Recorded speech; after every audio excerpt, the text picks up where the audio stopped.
Hello, good evening, and welcome to Joy News Prime. We are coming to you live from our studios here at Kokom in Accra. We are live on DSTV, channel 421, GoTV 125, and around the world we are on myjoyonline.com. I am Carlos Scaloni. And I'm Faustina.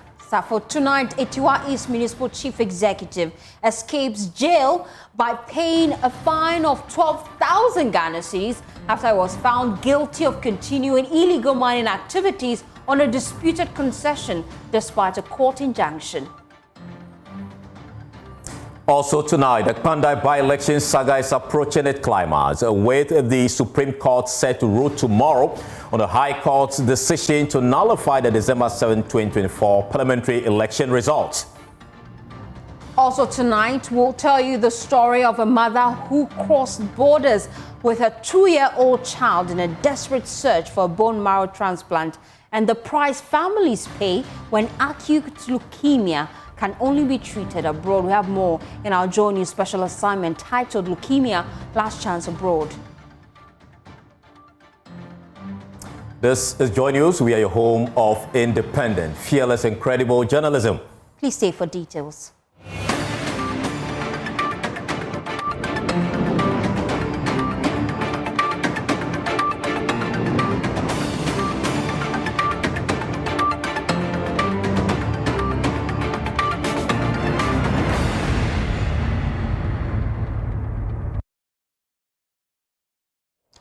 Tonight, the municipal chief executive for Etiwa East, Ernest Intim, escaped a jail term by agreeing to pay a fine after he was convicted for contempt of court for continuing with what the court saw as illegal mining on a disputed concession. He had been cited for contempt for continuing to encroach on the piece of land while the court had placed an injunction on mining activities on it. In the last few minutes, he has been speaking to Joy News, claiming the court's verdict is an injustice against him, vowing he will never engage in illegal mining. We're joined now by Eastern Regional Correspondent Maxwell Kudeko, who has been following the story all morning for us. Maxwell, really, you've been gathering details about what exactly transpired and some additional information about this case. Give us a background to it. Well, the district chief executive was summoned by one Daniel Ansa, popularly known as Abeku. Now, Abeku claimed to be a legal miner who has some license concession at Ankase near Nyindam. Now, Abeku's plea is that he owes a parcel of land measuring almost about over 90 plots or acres.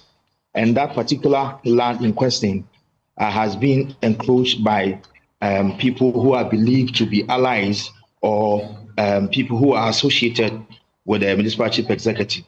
Now, he claims that the people have dispossessed him of his property, his license, concession.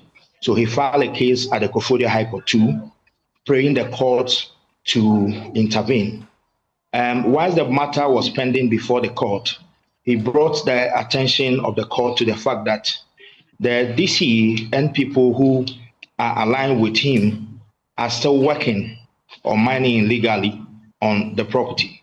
So they pleaded the court to order for an injunction on the property, which the court obliged.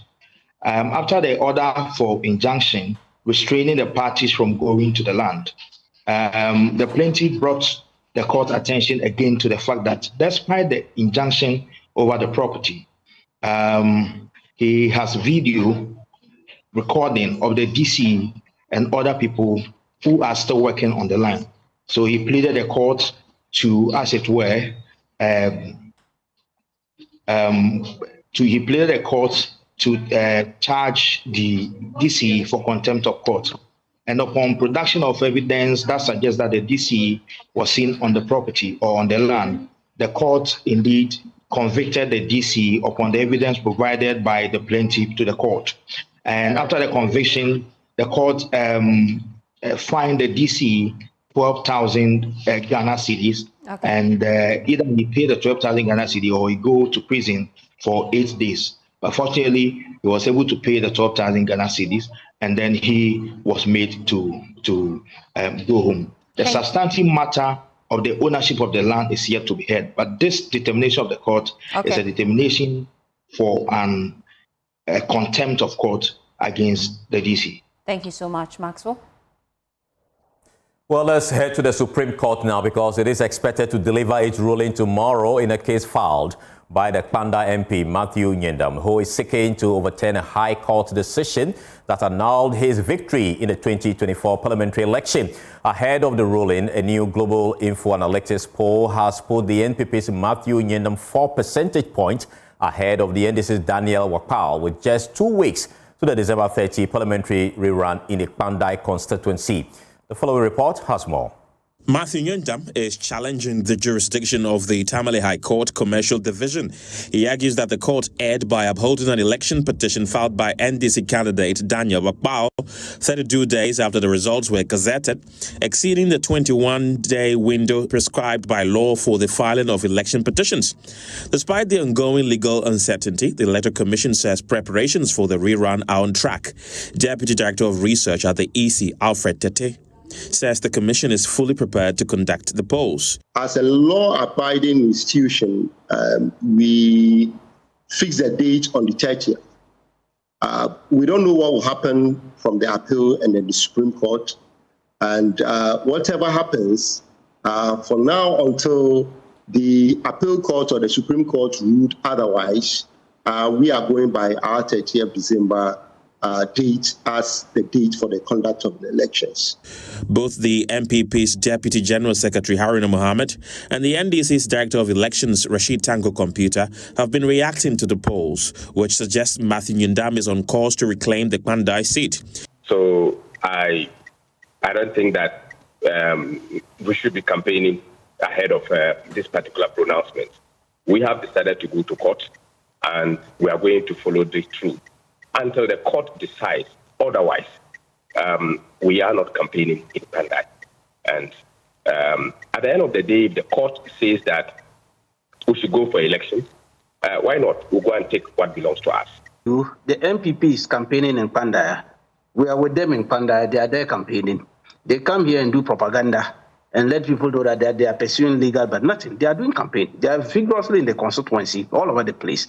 And then we are crisscrossing with them there. Yesterday, our team national officers were in the constituency to have meeting with all our branch executives and all that. And we met them. We met the NPP group also doing their own thing over there. So just ignore them. For them, they know their propaganda. Meanwhile, some residents of Pandai who spoke to Joy News say while they welcome the poll, they believe the true outcome will only be determined at the polls on December 30th. NDC will take over.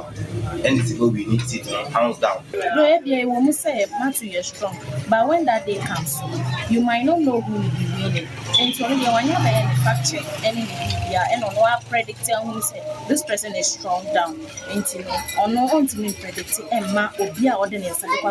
With just 15 days to go, the outcome of the Supreme Court's verdict will have a huge significance on the people of Pandai.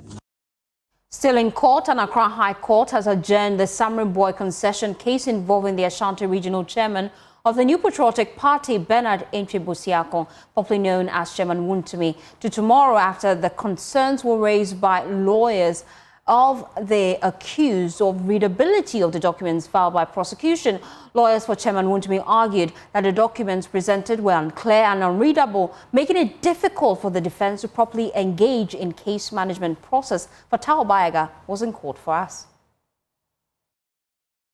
On the 8th of December 2025, Wontumi came to court in relation to the Samurai Boy case. And this particular case, his application for the prosecution to disclose further documents for the trial of the case was struck out by the court. According to the court's decision, the prosecution could not provide these documents, and it was assumed that no documents of such nature exist. And the case was adjourned to today. Even before the case began, or the courts could sit on the case, lawyers for Chairman Wontumi, led by Andy Apiakubi, raised a concern about the fact that the documents presented by the prosecution were not readable, and for that reason the judge should adjourn the case for them to get better documents in order to help in the trial of this case. The judge listened to that and adjourned the sitting to tomorrow. It was supposed to be case management this morning. When we came, we realized that some of the documents were not readable, documents defiled. And so we told the court that we cannot read these documents. They are not readable. And the court also looked through the file and also realized that it is true that those documents couldn't be read by anybody, notwithstanding even application of a magnifying glass. Meanwhile, Andy Apiakubi said his client has been law-abiding because almost every time he's asked to appear before the court, he comes alongside his legal team. The laws of Ghana requires that you appear before court if you are summoned. And if you look at the front page of every writ, it is so stated that if you don't come, the matter can continue without your presence. So it is a requirement of the law that when you are summoned to appear before a court, you ought to show presence. So my client has been religiously responding to all such invitations. And you bear me out that my client is almost the first person to come to court on each court date. For Joy News from the court complex here in Accra, I'm Fatal Bayaga. Well, you're still watching Joy News Prime. We'll return with more stories. Please stay.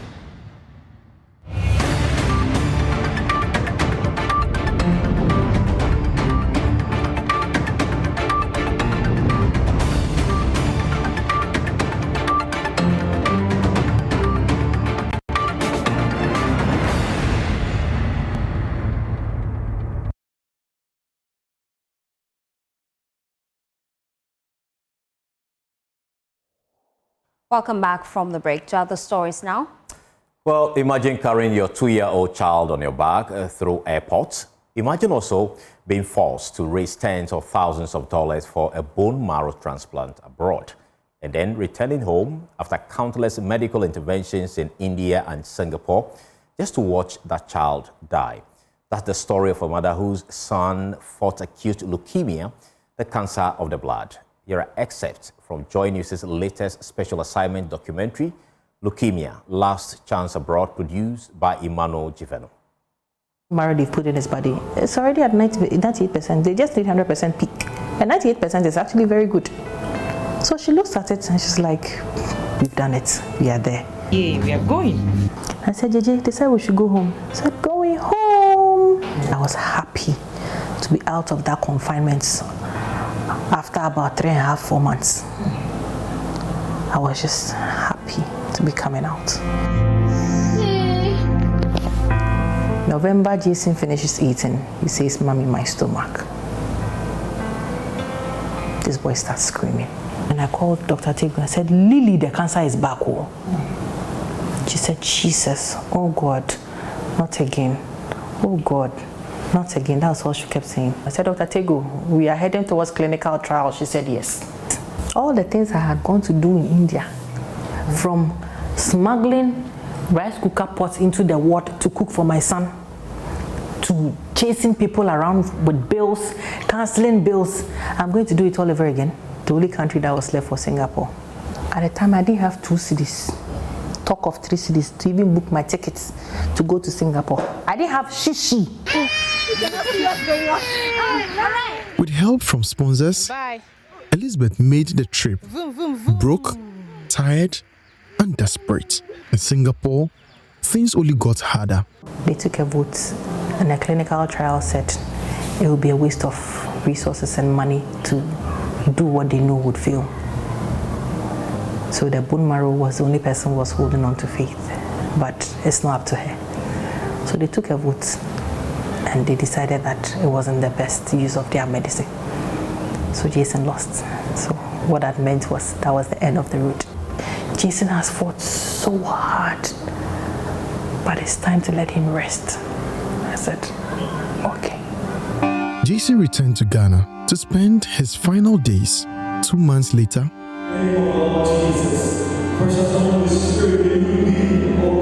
his 4-year courageous battle came to a peaceful close. I didn't register, say, oh yeah, help me, mommy. Then he did this. It didn't even click. I knew he was gone, I just couldn't process it. And I lifted the cloth. That was the final thing I did. His stomach was not rising or falling. I just covered him again. Leukemia Last Chance Abroad airs tonight on the Joy News channel and Joy FM at exactly 8 p.m. Please do make a date. Away from that, a coalition of unpaid nurses and midwives under the Ghana Registered Nurses and Midwives Association are demanding the immediate payment of salary arrears after receiving only 1 month's pay for nearly a year's work. The group say that they worked continuously for 12 months across public health facilities, but were paid for just a single month, a situation they describe as cruel and demoralizing. The group is accusing the health ministry of broken promises and selected payments, saying the financial neglect is killing their morale and will undermine patients' health care moving forward. There's more in this report by Clinton Yeboah.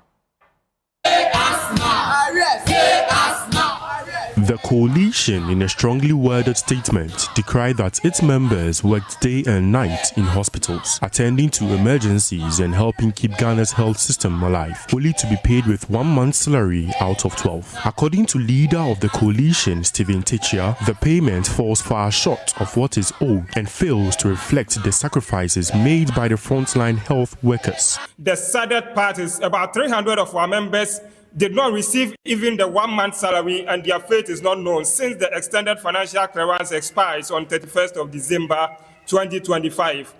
Even more troubling is the fact that a portion of our colleagues, over 7,000 nurses and midwives who began receiving their salaries in April 2025, have had all their arrears paid in full, whilst the rest of us, totaling 6,261, have been completely abandoned.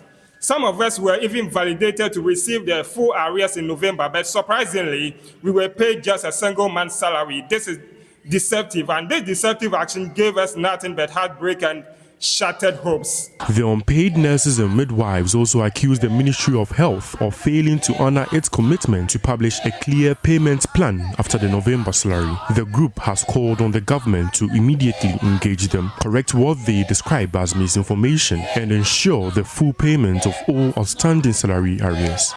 What crime did we commit by serving Mother Ghana as health professionals? The Ministry of Health promised to release a press statement and to release a payment plan for our arrears by November after payment of the November salary. Today, it has been weeks of complete silence, no roadmap, no timeline, no communication. Instead, what we received is a misleading press release from the ministry claiming that they have paid us, when the reality on grounds is just directly the opposite of what the ministry communicated. What we want for now, and what we want Ghana to know: our rent expired this month, and many of us are facing eviction. We go to work on empty stomach, unable to afford basic meals, let alone balanced diet. We walk long distances to and from work because we cannot afford transportation. We are sinking in debt, borrowing just to survive. How can a country claim to value healthcare when its own nurses and midwives are being starved, humiliated, and emotionally broken? We are here today to say enough is enough. Well, away from that, the Forestry Commission has disclosed that illegal miners have encroached on 4 forest reserves and 1 national park nationwide. This comes at a time when several acres of land have been destroyed by galamsey operations in different parts of the country, heightening concerns about enforcement and accountability. Chief Executive Officer of the Commission, Dr. Hugh Brown, attributes the situation to logistical constraints, limited manpower, and delays in prosecuting suspects arrested for galamsey-related offences, a development he says continues to weaken enforcement efforts. When you look at the forest guard and the wildlife guard gap alone, it's around 2,000. And we put in a lot of effort this year to get clearance, which did not yield much dividend. But it also points to the fact that if your front line, who are supposed to protect these resources, are not there, then we are in trouble. And it's something that we'll be working on in the coming year to make sure that we fill this gap. 2, inadequate logistical support for field operations, particularly vehicles, motorbikes, etc. 3 is the increasing impunity, violence, and assault on the field staff of the Forestry Commission by armed illegal operators within forest reserves. 4 is a cumbersome judicial process for prosecuting forest offenders.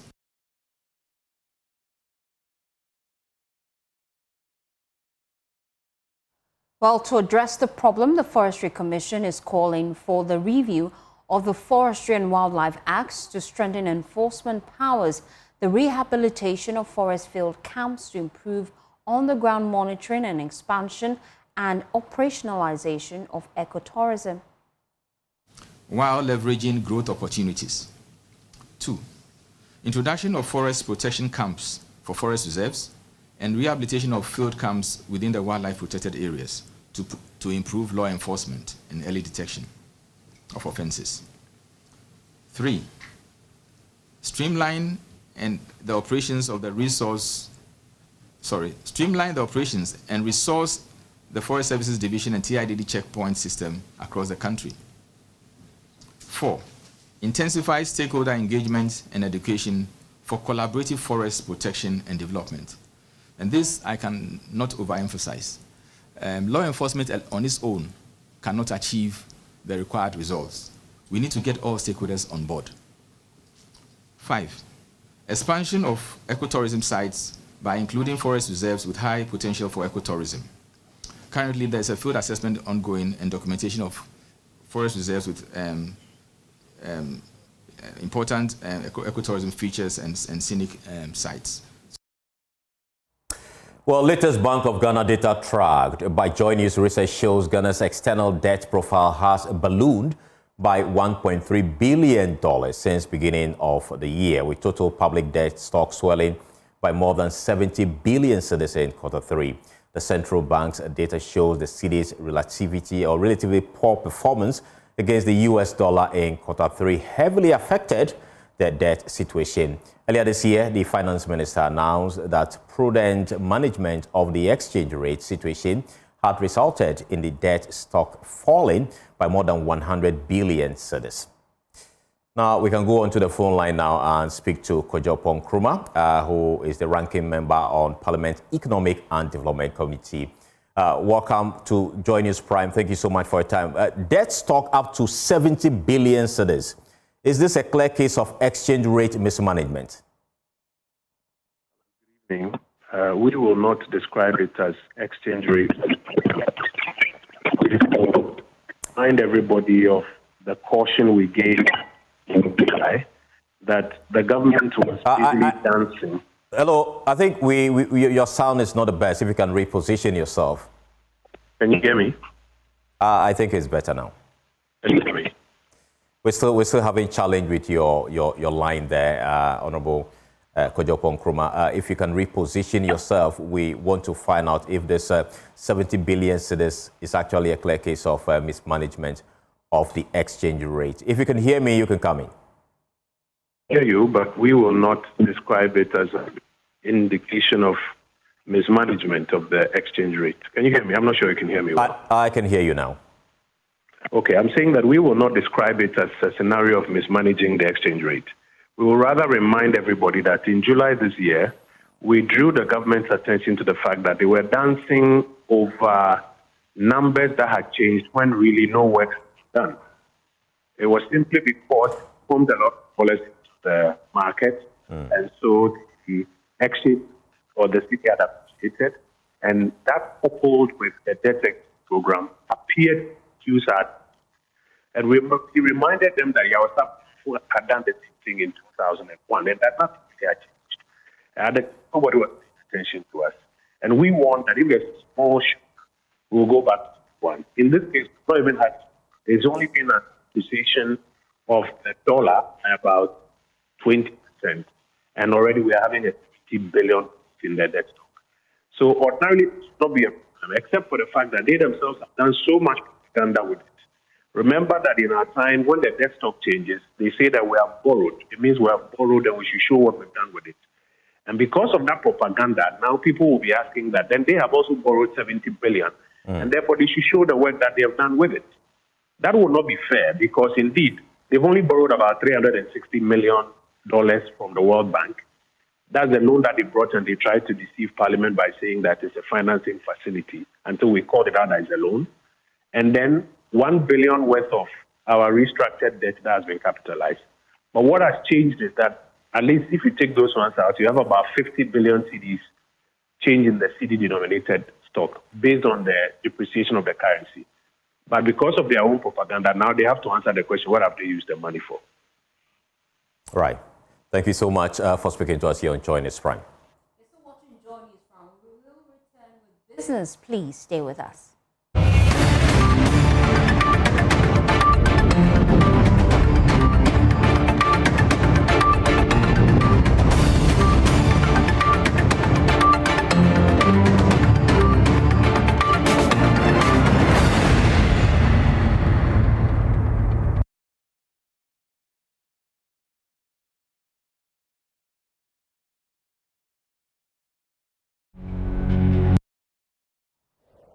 Well, in business, the United States government says its freeze on foreign assistance to Ghana will remain in force until the Mahama administration successfully works out a restructuring arrangement with the U.S. government.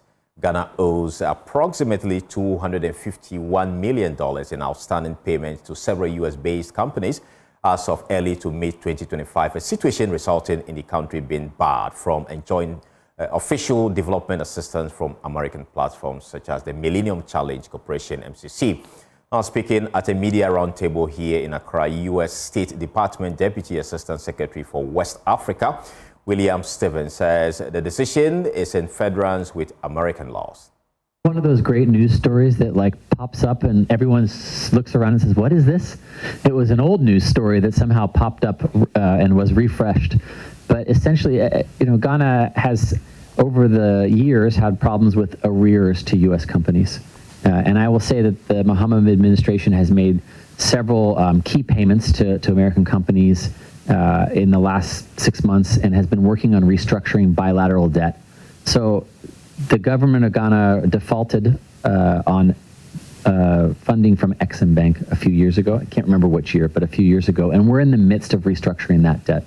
But as long as there's a bilateral default, we aren't able to give additional funding directly to the government. It's a law. And so we're working on that. We're hopeful that we'll get that done shortly. But it does, as characterized in that media article, it's not entirely accurate. Over. Yeah. And just to add on that too, there are certain elements of our assistance funding that are exempt from those limitations, as in the health sector. So which makes it confusing to understand. We fully respect that. But yeah, as he said, the original announcement on this was actually back in August. So there has not been some new development in that regard. We're hopeful. We are in the process of negotiating the bilateral restructuring, bilateral debt restructuring. We haven't quite finalized it yet, but those discussions continue and they've been quite fruitful.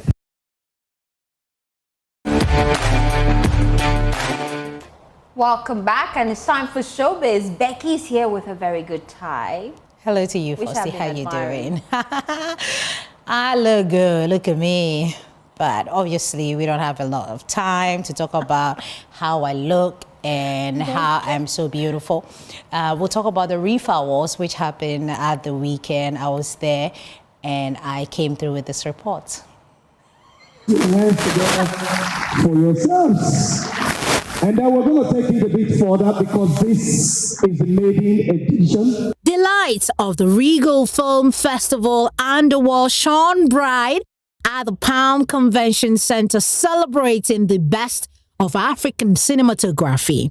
The event, which was preceded by a 4-day festival of film screenings, master classes, and networking, appears to have lived up to expectations as organizers were praised for successfully launching a platform that recognizes outstanding talent and fosters creative exchange and industry growth.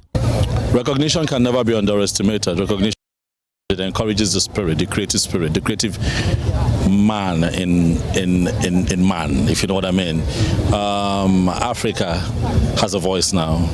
And I wish most African countries would, borrow a leaf from Rifa and from every other country who's got predominantly artists doing so well. Beautiful initiative, like for the first edition, and we're seeing this number of people from across Africa. Charlie, And Rifa has come to stay. I'm so proud of Selassie putting this together for actors. I mean, I'm so proud. Not only Ghana, Africa. Means a lot because we don't have like a sustained platform that celebrates actors, creatives, and all that. The creative space will always be a good part of me, and I must commend the organizers for organizing this wonderful event. And I hope and pray that today we have a very good night. And I hope and pray that this festival grows and grows, and it becomes, the talk of Africa. I think for me, it's on a good cause.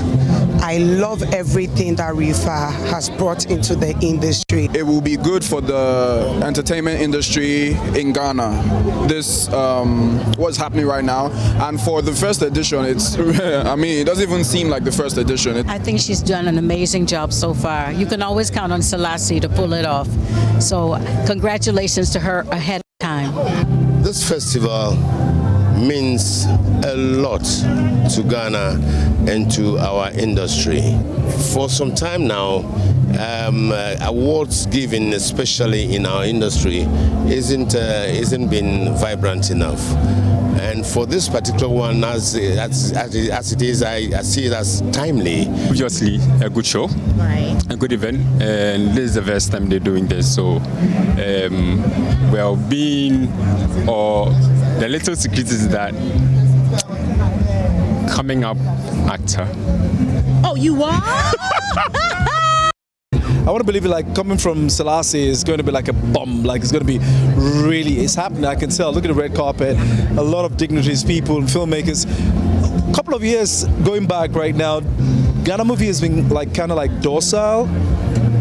Well, I'm hoping that this might revamp and bring all the actors and the craftsmen in the art of filmmaking back again on the fold. Films from over 21 countries were showcased and the winners took home top honors. 3 cold dishes directed by Oluseyi Asef Amua and produced by Burna Boy was the big winner, taking home awards for Best Actress, Most Promising Actor, Achievement in Production Design, Achievement in Sound, and Best Cinematography. They also drove away with a brand new car for winning Best Picture. Vice President Professor Nana Jane Opoku Ajiman commended the organizers for their efforts in promoting quality storytelling and recognizing the movie industry in Ghana and beyond. This festival continues to prioritize quality, professionalism, and remains connected to real markets.